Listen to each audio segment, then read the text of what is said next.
คือว่าอยากใช้หนาลงปลามันตัวนี้สุดทาง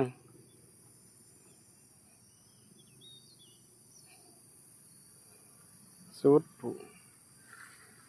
ทางหลังนี่จะปลูกต้นยาง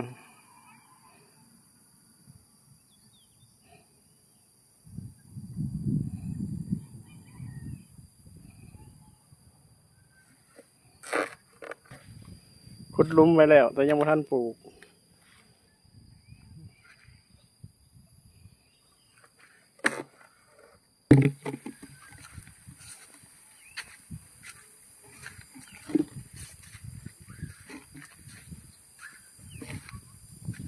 ไก่แต่ละ